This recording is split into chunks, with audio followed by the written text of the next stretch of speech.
Una nuova iniziativa del Lions Club Agrigento Valle dei Templi oggi qui al centro commerciale, un'iniziativa sicuramente interessante, Presidente. Sicuramente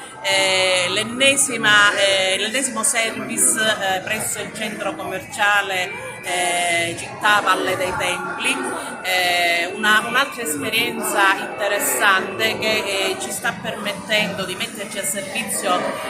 della comunità che frequenta momentaneamente questo luogo per i giorni sabato e domenica rispettivamente 20 e 21 novembre. Nella mattinata e nel pomeriggio verranno erogate delle sedute gratuite riferite ovviamente al service riscoprire la salute con la medicina alternativa.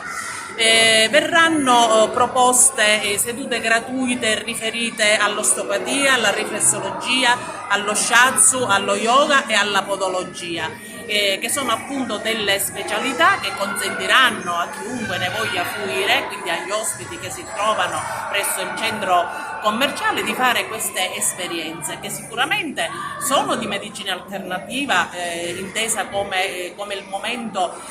in cui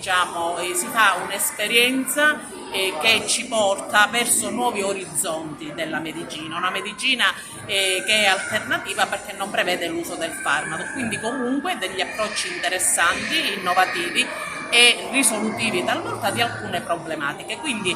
noi come Lions Club Agrigento Valle dei Templi abbiamo voluto proporre questo service e la postazione che grazie al protocollo d'intesa fatta con il centro commerciale ci permette comunque di poter servire quanto più possibile la nostra cittadinanza e la comunità. Importante le sinergie createsi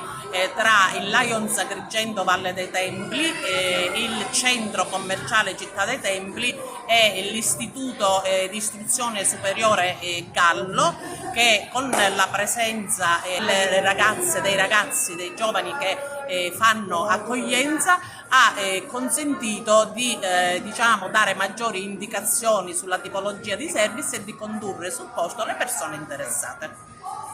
Sono Elena Baldini e sono un'operatrice a shiatsu e quindi stiamo facendo la dimostrazione appunto su come agisce lo shiatsu, che fondamentalmente sono delle pressioni esercitate con i pollici, i palmi e a volte anche con i gomiti, senza andare ad usare la forza. Stimola un processo di autoguarigione del nostro organismo, quindi è molto anche rilassante, aiuta per tanti problemi. Ovviamente occorrono più sedute per poter avere dei benefici duraturi, però essenzialmente anche per pochi minuti si riesce ad ottenere uno stato di benessere e di rilassamento.